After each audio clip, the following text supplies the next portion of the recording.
السلام علیکم ورحمۃ اللہ وبرکاتہ نحمدہ ونصلی علی رسولہ الکریم اما بعد فاعوذ باللہ من الشیطان الرجیم بسم اللہ الرحمن الرحیم۔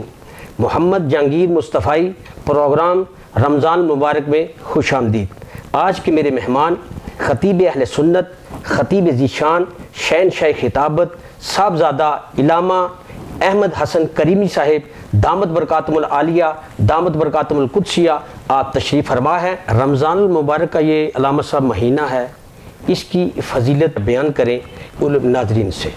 نحمدہ ونصلی علی رسولہ الکریم اما بعد فاعوذ باللہ من الشیطان الرجیم بسم اللہ الرحمن الرحیم۔ جناب محمد جہانگیر مصطفی صاحب، ایک مرتبہ پھر ہماری ملاقات آپ کے اس پروگرام کے توسط سے ماشاءاللہ مشکور ہوں آپ کا۔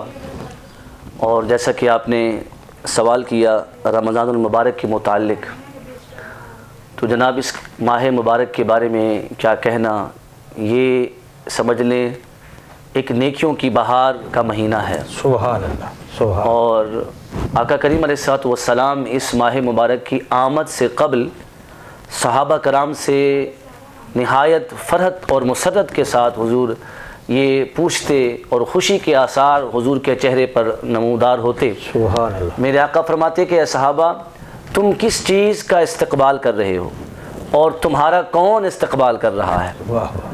تو اس طرح حضور اور پھر میرے آقا کریم علیہ الصلوۃ والسلام جو ہے صحابہ کرام سے یہ فرماتے کہ وہ ماہ مبارک آ رہا ہے، تم اس ماہ مبارک کے لیے خود کو عبادت کے لیے تیار کرو، سبحان اللہ۔ عبادت کے لیے کمر بستہ ہو جاؤ۔ سبحان اللہ۔ اور پھر حضور فرماتے ہیں کہ اگر میری امت کو معلوم ہو جائے کہ رمضان المبارک کی کیا فضیلت ہے، اس کی کیا برکتیں ہیں، واہ واہ۔ حضور فرماتے ہیں میری امت یہ تمنا کرے کہ سارا سال رمضان کا مہینہ چلتا رہے۔ سبحان اللہ سبحان۔ تو آپ یہ دیکھیں کہ اس ماہ مبارک میں اللہ رب العزت نفل کا ثواب فرض کے برابر کر دیتا ہے، واہ واہ۔ اور فرض کا ثواب 70 گنا بڑھا دیا جاتا ہے، سبحان اللہ۔ اور اس میں ہر نیکی کے ثواب کو دگنا کر دیا جاتا ہے، اور جنت کے دروازے کھول دیے جاتے ہیں، جہنم کے دروازے بند کر دیے جاتے ہیں۔ اور اس ماہ مبارک میں آپ دیکھیں کہ حدیث مبارکہ میں ہے کہ ہر رات، سال کی کوئی بھی رات ہو، جب رات کا دوسرا پہر گزر جاتا ہے، حدیث مبارکہ میں ہے کہ آقا کریم علیہ الصلوۃ والسلام نے ارشاد فرمایا کہ پروردگار اپنی شیان شان آسمان دنیا پہ نزول فرماتا ہے۔ سبحان۔ یعنی رات کا جب دوسرا پہر 12 بجے کے بعد دوسرا پہر شروع ہوتا ہے، یہ رمضان کی بات نہیں ہے، غیر رمضان کی بات ہے، غیر رمضان۔ کہ غیر رمضان میں ہر رات جب رات کا دوسرا پہر شروع ہوتا ہے، پروردگار اپنی شیان شان آسمان دنیا پہ نزول فرماتا ہے اور اپنے بندوں کو کہتا ہے کہ آؤ مجھ سے جو مانگنا ہے مانگ لو، واہ واہ۔ گناہوں کی سبحان بخشش اللہ۔ مانگنی ہے مانگ لو، رزق مانگنا ہے مانگ لو۔ مگر جناب یہ ماہ مبارک وہ ماہ مبارک ہے کہ جب سے یہ ماہ مبارک شروع ہوا ہے، اس کی سورج طلوع ہونے سے لے کر چاند کے نکلنے سے لے کر پورا مہینہ، دن ہو یا رات، صبح ہو یا شام، کوئی بھی گھڑی ہو، ہر لمحے اللہ رب العزت کی بارگاہ سے اپنے بندوں کو یہی صدا آتی ہے کہ آؤ میرے بندوں مجھ سے مانگ لو۔ سبحان اللہ۔ یعنی اس کی ہر گھڑی مقبولیت کی گھڑی ہے، اور اس کی ہر ساعت رحمتوں اور برکتوں والی ساعت ہے۔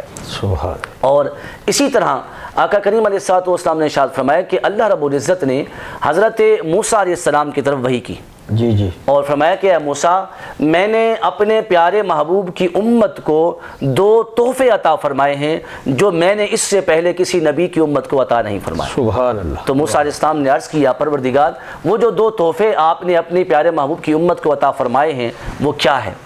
تو اللہ رب العزت نے فرمایا کہ اے موسیٰ، وہ جو 2 تحفے میں نے اپنے پیارے محبوب کی امت کو عطا فرمائے ہیں وہ رمضان کا نور ہے اور دوسرا قرآن کا نور ہے۔ سبحان اللہ۔ 2 نور عطا فرمائے ہیں، اور ان 2 نوروں کے ذریعے وہ 2 اندھیروں سے محفوظ رہ سکتے ہیں۔ ماشاءاللہ۔ 2 نوروں کے ذریعے 2 اندھیروں سے محفوظ رہ سکتے ہیں۔ تو موسیٰ علیہ السلام نے عرض کیا پروردگار یہ 2 نور تو سمجھ میں آ گئی کہ ایک قرآن کا نور ہے، دوسرا رمضان کا نور ہے، مگر وہ 2 اندھیرے کون سے ہیں؟ تو پروردگار نے فرمایا کہ موسیٰ وہ 2 اندھیرے، ایک قبر کا اندھیرا ہے، دوسرا قیامت کا اندھیرا ہے۔ اگر میرے محبوب کی امت رمضان کے مہینے میں رمضان کے نور سے فیض حاصل کریں گے اور قرآن کے نور سے فیض حاصل کریں گے تو قبر کے اندھیرے سے بھی محفوظ رہیں گے اور قیامت کے اندھیرے سے بھی محفوظ رہیں گے۔ سبحان اللہ۔ تو محترم حاضر، تو اسی طرح تو اسی طرح اسی بات کو اگر ہم آگے لے کر چلیں رمضان المبارک کی برکت، تو آقا کریم علیہ الصلوۃ والسلام نے ارشاد فرمایا کہ اللہ رب العزت نے اس ماہ مبارک میں 5 خصوصی انعام میری امت کو عطا فرمائے ہیں، جو مجھ سے پہلے کسی نبی کی امت کو یہ 5 انعام عطا نہیں ہوئے، اور یہ خاص انعام اس ماہ مبارک میں ہیں۔ وہ کیا ہے؟ میرے اور آپ کے پیارے آقا ارشاد فرماتے ہیں کہ پہلا انعام یہ ہے کہ جب اس کی پہلی رات آتی ہے، جی اس ماہ مبارک کی پہلی رات اللہ رب العزت تمام گناہگاروں کی بخشش فرما دیتا ہے۔ اللہ اکبر۔ اس کی پہلی رات ہی پروردگار اپنے تمام گناہگار بندوں کے گناہوں کو معاف فرما دیتا ہے۔ اور دوسرا انعام حضور نے فرمایا وہ یہ ہے کہ اس ماہ مبارک میں رحمت کے 70,000 فرشتے، اور دوسری روایت میں آتا ہے کہ سمندر کی مچھلیاں روزے داروں کے لیے مغفرت کی دعا مانگتے رہتے ہیں۔ سبحان اللہ، سبحان کتنی بڑی عظمت ہے۔ ماشاء اللہ، اندازہ کریں کہ ایک مومن جس نے روزہ رکھا ہے، اب وہ سارا دن روزے کے ساتھ گزار رہا ہے، اللہ کے احکام کی پابندی کرتے ہوئے وہ بھوک بھی برداشت کر رہا ہے، پیاس بھی برداشت کر رہا ہے، مگر اس کی عظمت یہ ہے وہ زمین پہ لیٹا ہے، سویا ہوا ہے، یا چل رہا ہے، یا بیٹھا ہے، وہ جس مقام پر بھی ہے، مگر سمندر میں رہنے والی مچھلیاں اس کے لیے مغفرت کی دعا مانگ رہی ہیں، سبحان اللہ، اور رحمت کے فرشتے آسمانوں پر اس کے لیے مغفرت کی دعا مانگ رہے ہیں۔ ماشاءاللہ۔ اور پھر روزے کی تو یہ برکت ہے کہ روزے کے ساتھ انسان جتنی سانسیں لیتا ہے اس کا ہر سانس لینا اس کی نامہ اعمال میں نیکیاں شمار کیا جاتا ہے، کیا بات ہے، اس کا ہر لمحہ عبادت شمار کیا جاتا ہے، یعنی روزے دار اگر سویا ہوا ہے بستر پہ، اس کا سونا بھی عبادت میں شمار ہوتا ہے، اور یہ روزے کی برکت ہے۔ اسی طرح میرے آقا نے ارشاد فرمایا اگلا انعام یہ ہے کہ ہر رات روزے دار کے لیے جنت کو آراستہ کیا جاتا ہے، جنت کو سنوارا جاتا ہے۔ اللہ پاک خود خطاب فرماتا ہے جنت سے کہ اے جنت، میرے بندے دنیا کی مشقتیں برداشت کر کے تیرے اندر راحت و آرام کے لیے آ رہے ہیں، اے جنت تو میرے بندوں کے لیے تیار ہو جا، اے جنت تو میرے بندوں کے لیے آراستہ ہو جا۔ یعنی اس ماہ مبارک میں ہر روز روزے داروں کے لیے جنت کو سنوارا جاتا ہے، اسے تیار کیا جاتا ہے۔ یہاں ایک جنت کے حوالے سے بات آئی ہے تو ایک بات میرے ذہن میں سر راہ آئی۔ حضرت مولانا عبدالعزیز دباغ رحمۃ اللہ تعالیٰ علیہ، جو اپنی تصوف میں اپنا ایک مقام رکھتے ہیں، جن کا اپنا نام ہے، وہ اپنی کتاب الابریز میں لکھتے ہیں کہ جنت جو ہے، سوال کرتے ہیں خود سے اور پھر سوال کا جواب دیتے ہیں، فرماتے ہیں کیا جنت جب سے تخلیق ہوئی ہے کیا یہ وسیع ہوتی جا رہی ہے، یا وہیں جس قدر میں اللہ پاک نے اس کو تخلیق کیا تھا اتنی ہی ہے؟ تو اس سوال کے جواب میں وہ بیان فرماتے ہیں کہ جنت جو ہے وہ وسیع ہوتی جاتی ہے۔ اب وہ کیسے؟ فرماتے ہیں جب کوئی مومن، جب کوئی مسلمان درود پاک پڑھتا ہے، اس کے درود پاک پڑھنے سے جنت وسیع ہوتی جاتی ہے، سبحان، جنت پھیلتی جاتی ہے، جنت پھیلتی جاتی ہے۔ اس کی وجہ کیا ہے؟ فرماتے ہیں سر اس کی وجہ یہ ہے کہ ہر چیز اپنے اصل کی طرف لوٹتی ہے، ہر چیز اپنی اصل کی طرف لوٹتی ہے، اور جنت اور کائنات کی ہر چیز حضور کے نور سے پیدا کی گئی ہے، ہر چیز حضور کے نور سے پیدا کی گئی ہے۔ اور جب مومن درود پاک پڑھتا ہے تو جنت چونکہ حضور کے نور سے پیدا کی گئی ہے، اور یہ درود پاک بھی سرکار کی بارگاہ میں پڑھا جاتا ہے، تو جنت خوشی سے پھیل جاتی ہے، خوشی سے مزید وسعت پا جاتی ہے۔ تو یہ جنت جو ہے مومن کے روزے سے اور مومن کے درود پاک کے پڑھنے سے مزید پھیلتی جاتی ہے۔ اب آخر میں حضور نے ارشاد فرمایا اگلا انعام یہ ہے میری امت کو جو اللہ پاک نے رمضان میں خاص عطا فرمایا ہے کہ جب اس کی آخری رات آتی ہے، اللہ رب العزت اس ماہ مبارک کی آخری رات اپنے تمام گناہگار بندوں کو معاف کر دیتا ہے۔ تو صحابہ کرام نے عرض کیا آقا یہ شب قدر کی رات ہے؟ حضور نے فرمایا نہیں، یہ جس طرح ایک مزدور مزدوری کرتا ہے اور مزدوری کے بعد اس کی اجرت لینے کا وقت ہوتا ہے، فرمایا جب ایک روزے دار پورا مہینہ اللہ کے احکامات کی پابندی کرتا ہے اور اس کی رضا کے مطابق زندگی بسر کرتا ہے، اللہ رب العزت اسے یہ اجرت عطا فرماتا ہے، اس کو یہ صلہ عطا فرماتا ہے کہ اپنے بندوں کے سارے گناہوں کو معاف فرما دیتا ہے۔ تو یہاں ایک اور بات روزے کے متعلق میں عرض کرنا چاہوں گا اور اسی بات پہ اپنی بات کو مکمل کروں گا کہ روزہ جو ہے، دیکھیں روزے میں انسان کیا کرتا ہے؟ روزے میں انسان اللہ کی جو حلال کردہ انسان کے لیے جو چیزیں حلال ہیں ان چیزوں سے رک جاتا ہے، ان چیزوں سے رک جاتا ہے. تو روزہ رک جانے کا نام ہے. حرام اس کو پہلے بتا دیا گیا ہے کہ یہ حرام ہے اور یہ حلال ہے. حرام سے تو وہ پہلے ہی بچنے کی کوشش کرتا ہے, مگر اس ماہ مبارک میں مخصوص وقت میں سحری سے لے کر غروب آفتاب تک, افطاری کے وقت تک وہ حلال چیزوں سے بھی اپنے آپ کو روک رکھتا ہے. اب حدیث مبارکہ میں ہے, حضور نے ارشاد فرمایا کہ جو روزے دار کے منہ کی بو ہے اللہ کو یہ کستوری سے بھی زیادہ پسند ہے. سبحان اللہ کو یہ کستوری سے بھی, مشک و عنبر سے بھی زیادہ پسند ہے. اب جناب جہانگیر مصطفی صاحب اس بات پہ ذرا غور کریں کہ کیا ایسی بات ہے بندہ مومن کے اندر, کون سا ایسا عمل اس نے کیا ہے کہ اب وہ جو سانس لیتا ہے اور جو سانسوں کی مہک اس کے منہ سے نکلتی ہے وہ اللہ کو مشک و عنبر سے بھی زیادہ پسند ہے. کس بات نے اسے اس مقام تک پہنچا دیا ہے کہ اس کی سانسوں کی مہک اللہ کو مشک و عنبر سے بھی زیادہ پسند ہے. اس پہ اگر غور کریں تو ایمان افروز نقطہ ملتا ہے, اور وہ نقطہ ناظرین اپنے دل و دماغ پہ اس کو بٹھائیں. وہ یہ ہے کہ اے بندہ مومن, تو نے دن کا ایک دن سحری سے لے کے افطاری تک اللہ کی رضا کی خاطر گزارا. تجھے بھوک لگی, تو نے اللہ کی محبت میں بھوک کو برداشت کیا. پیاس لگی, اللہ کی محبت میں پیاس کو برداشت کیا. یہاں تک کہ پانی تیرے سامنے موجود تھا, اور پانی ٹھنڈا پانی, گرمی بھی تھی, پیاس کی شدت بھی تھی, اور کوئی تجھے دیکھنے والا بھی نہیں تھا. دل چاہ رہا تھا کہ پانی کو لبوں سے لگا لوں, مگر اللہ کی محبت نے تجھے پانی پینے سے روکے رکھا.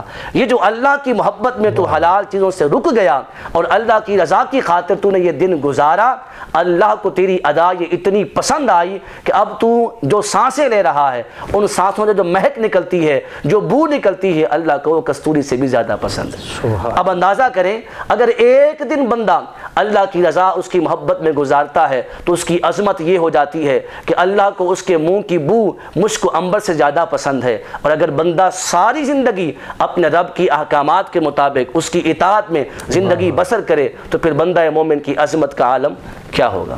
ایک دن گزارا ہے تو عظمت کا یہ عالم ہے. اگر ساری زندگی اللہ اس کے رسول کی محبت اس کی اطاعت میں گزارے تو یقیناً بندہ مومن کی عظمت اور بڑھ جاتی ہے.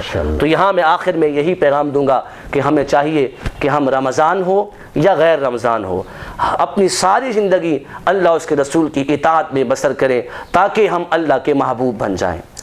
جس طرح رمضان میں اللہ کی محبت میں ہم نے حلال چھوڑ دیا ہے, آج اگر ڈاکٹر کسی چیز سے منع کر دیں کہ یہ چیز آپ کے لیے صحت کے لیے ٹھیک نہیں ہے تو ہم اس سے رک جاتے ہیں. چاہے وہ حلال بھی ہو تو ہم اپنی صحت کے لیے اس سے باز رہتے ہیں, رک جاتے ہیں کہ یہ ہماری صحت کے لیے مضر ہے. تو اسی طرح اللہ رب العزت نے جو چیزیں ہمارے لیے حلال کر دیں اور جو بتا دیا یہ حرام ہے, بندہ مومن بھی وہی ہے جو اللہ کے حلال کو حلال جانے اور حرام کو حرام جانے اور حلال اختیار کرے, حرام سے بچتا رہے. دعا ہے اللہ پاک ہمیں اس پر عمل کی توفیق عطا فرمائے. علامہ صاحب یہ بتائیں کہ روزہ کس عمر میں فرض ہوتا ہے؟ جی اس میں ایسا ہے کہ شریعت میں جب لڑکا یا لڑکی حد بلوغت کو پہنچ جائے تو اس پر روزہ فرض ہو جاتا ہے. اور اس میں ہماری فقہ امام اعظم ابو حنیفہ رحمۃ اللہ تعالیٰ علیہ نے جو بیان فرمایا ہے وہ یہ کہ جو بچی ہے وہ 9 سال سے 12 سال کی عمر ان کی جو ہے وہ بلوغت کی ہے. آخری عمر بچی کے لیے 12 سال ہے, اور لڑکے کے لیے جو ہے وہ 12 سال سے لے کر 15 سال کی عمر ہے کہ 15 سال کی عمر جو ہے اس میں لڑکا بالغ ہو جاتا ہے. تو جب یہ بلوغت کی بعض اوقات یہ اس عمر سے پہلے بھی بلوغت کی جو آثار ہیں, جو علامات ہیں, وہ اگر جلدی ظاہر ہو جاتی ہے تو جب وہ دونوں لڑکا یا لڑکی بلوغت کو پہنچ جائیں گے تو ان پر روزہ اس وقت رکھنا فرض ہے, تب وہ شریعت کے مکلف ہوں گے. اس کے علاوہ اگر کوئی بچہ یا بچی صحت مند ہے, توانا ہے, اور وہ یہ سمجھ رکھتا ہے کہ وہ روزہ پورا دن مکمل کر سکتا ہے اور اس کے اندر یہ طاقت ہے تو وہ رکھ لے, تو وہ اس کا روزہ رکھنا ثواب ہوگا, نفلی ہوگا, مگر فرض روزہ اس کا وہ نہیں ہوگا.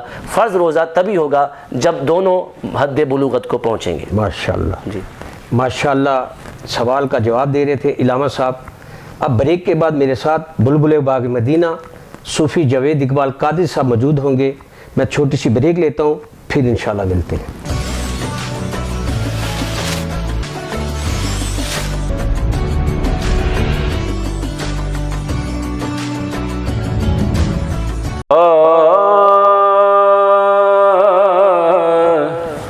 میں نے رسول پہ میں نے در رسول پہ سر کو جھکا دیا، میرا نصیب میرے، میرا نصیب میرے نبی نے جگا دیا، میرا نصیب میرے۔ اس پر ہوئی رحمتیں مولا کی بارشیں، اس پر ہوئی رحمتیں مولا کی بارشیں، جس نے نبی کے نام پر، جس نے نبی کے نام پر سب کچھ لوٹا دیا، میرا نصیب میرے نبی نے جگا دیا، میرا نصیب میرے۔ ایسا کریم ایسا سخی کون ہے، ایسا کریم ایسا سخی کون ہے، منگتا جو آیا مانگنے، منگتا جو آیا مانگنے، سلطان بنا دیا،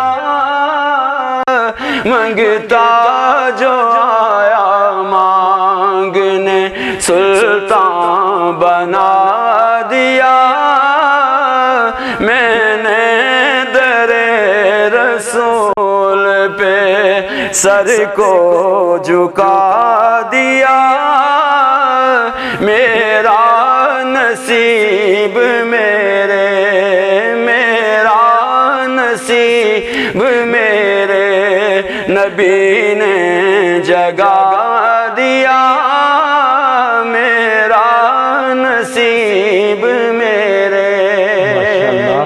اور کوشش سے لوگ اب تو جا رہے ہیں چاند پر، کوشش سے لوگ اب تو جا رہے ہیں چاند پر، میرے نبی نے چاند کو، میرے نبی نے چاند کو در پہ بلا لیا، میرے نبی نے چاند کو در پہ بلا لیا، میں نے در رسول پہ سر کو جھکا دیا، میرا نصیب میرے نبی نے جگا دیا، میرا نصیب میرے نبی نے جگا دیا۔ ماشاءاللہ جاوید صاحب بڑے مخصوص انداز سے بارگاہ رسالت میں ہدیہ نعت پیش کر رہے تھے۔ میں دونوں مہمانوں کا شکریہ ادا کرتا ہوں، اور انشاءاللہ کل ایک نئے مہمان نئے موضوع کے ساتھ، تب تک اجازت، السلام علیکم ورحمۃ اللہ وبرکاتہ۔